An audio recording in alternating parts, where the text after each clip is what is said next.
The rain fell in violent sheets that night, drumming against the glass walls of Coven Enterprises as if the sky itself were grieving. Inside the towering building, beneath the cruel glow of sterile office lights, a young woman stood trembling, her soaked dress clinging to her skin, her fingers wrapped tightly around a thin folder that held the last hopeful fragments of her collapsing life. And across from her, seated like a monarch carved from frost, was Adrian Coven, feared CEO, ruthless billionaire, a man whose name alone could bring silence to entire boardrooms. He looked at her not with sympathy, but with the cold detachment of someone who had long forgotten what it meant to feel. Yet the moment her first tear fell and splashed onto the marble floor, something inside him, something buried, locked away for years, shifted, and neither of them realized that nothing in their lives would ever be the same again.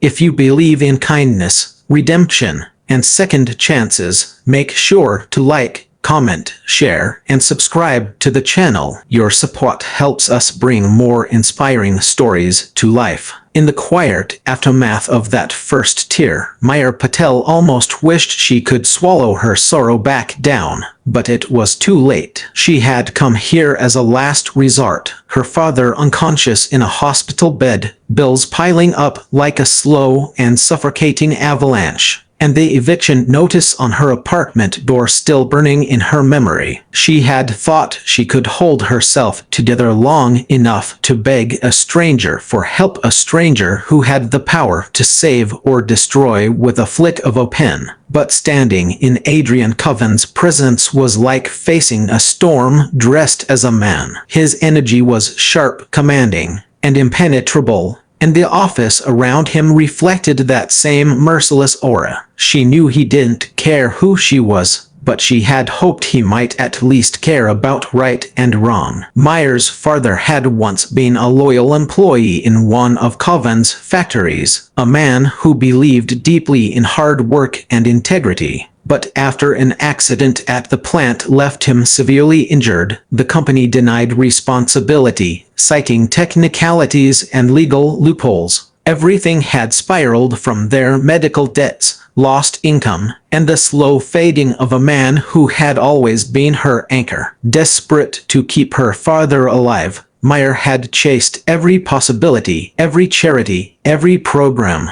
but doors kept closing. Finally, one sleepless night, she found herself staring at Adrian Coven's digital profile, his picture frozen in an expression of cool indifference, his achievements listed like the chapters of a ruthless empire. And despite knowing he was the last person on earth who would care, she made the decision to come to him. Hope made people do difficult things, and sometimes foolish ones. She had rehearsed every word before entering his office, but the moment she saw him, her throat tightened and her courage faltered. Still, she forced herself to stand straight, clutching the folder filled with evidence not of wrongdoing, but of a man who deserved better than what life had handed him. She tried to speak, her voice quivering as she summarized her father's story. She expected sympathy, or perhaps irritation. What she didn't expect was complete emotional absence. Adrian listened in silence, his eyes unreadable, his fingers steepled over the desk, as though she were presenting quarterly numbers rather than the story of a man's suffering. When she finished speaking, there was a painful stillness in the room. Then Adrian simply said that the company had followed policy, that the case was closed, that nothing more could be done. His words were cold, definitive, and cruel in their efficiency.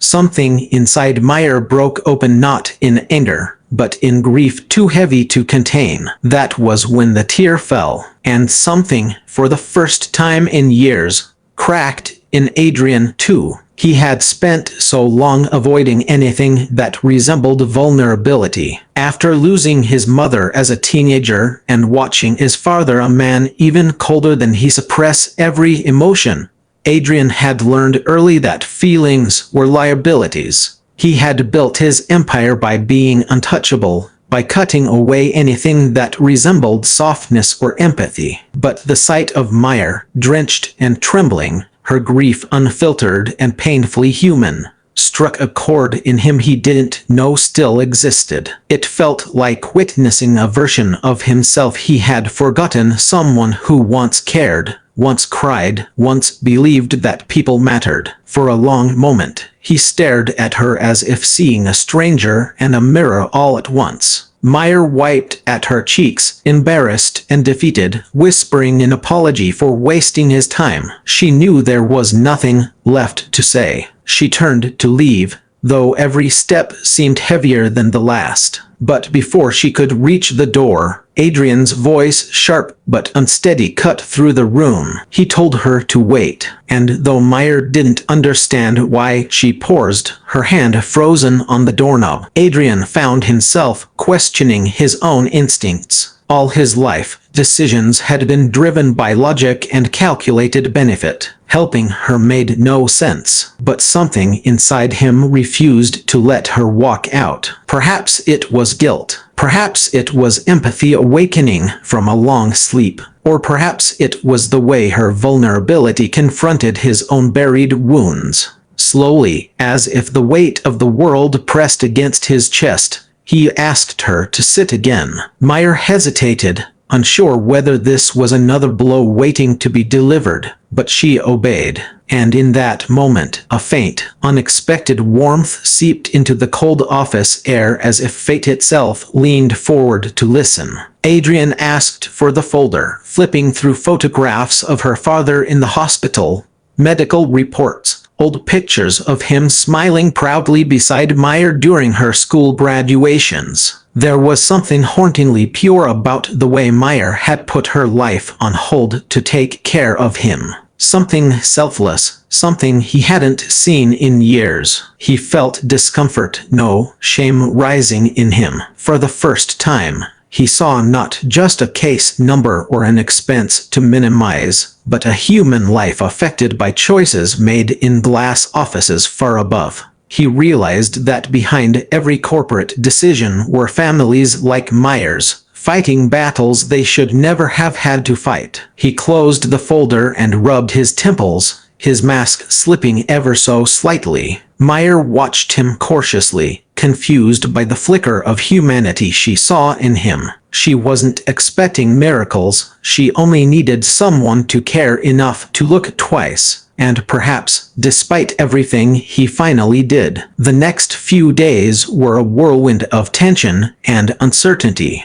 Adrian launched a private investigation into the accident at the factory, discovering layers of negligence that had been hidden from him. Supervisors who prioritized productivity over safety. Managers who falsified reports. When the truth hit him, anger ignited inside him, not at Meyer, but at the system he had unknowingly allowed to thrive. He made swift decisions, firing those responsible and restructuring safety protocols across the company. But the one thing he still couldn't bring himself to do was confront Meyer with the full truth. He didn't want her to know how deeply the company had failed her father, or how he had been blind to it all. Instead, he visited the hospital quietly, standing at a distance as Meyer cared for her father with gentle patience. He watched her feed him, adjust his pillows, whisper encouraging words even when she believed he couldn't hear. Something inside Adrian twisted painfully. It had been years since he had cared about anyone like that. Years since he had allowed himself to imagine that kind of warmth. He felt both admiration and guilt, emotions foreign to him, but he couldn't stay hidden forever. One evening,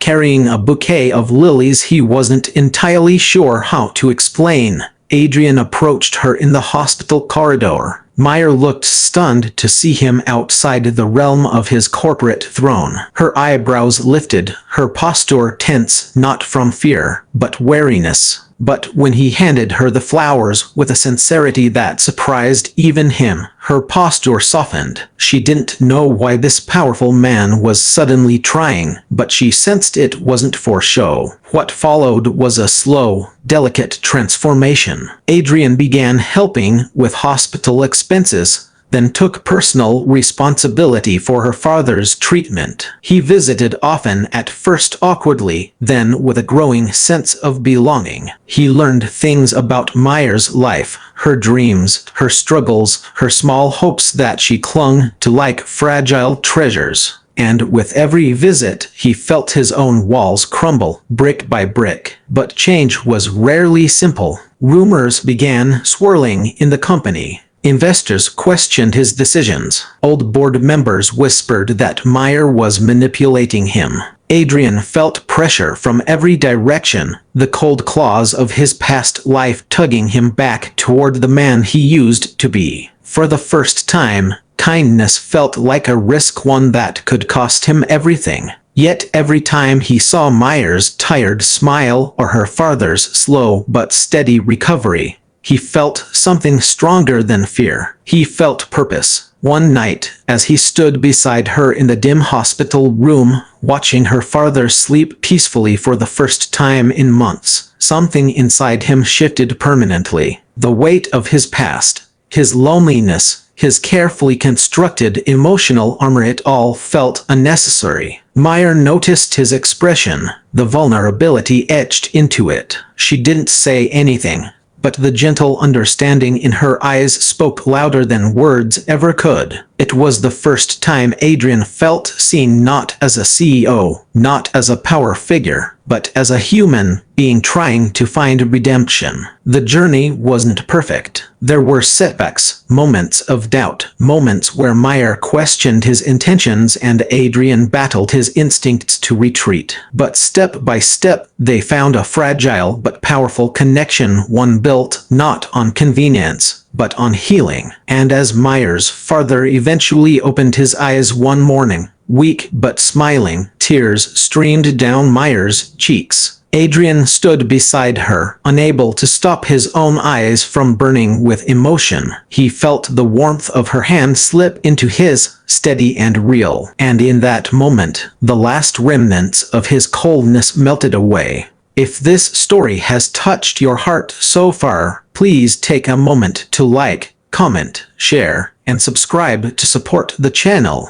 Your engagement truly helps bring more heartfelt stories to life. Before we end, what would you have done if you were in Maya's place? Please share your thoughts in the comments. In the end, Maya's tears didn't just melt the CEO's ice-cold heart, they awakened it. They reminded him of humanity, of compassion, of the power of one moment of vulnerability to change everything. And though life didn't magically erase their struggles, they faced the future not as strangers divided by circumstance, but as two souls who found healing in one another's presence. Sometimes, the world didn't need grand miracles, only a heart brave enough to feel again.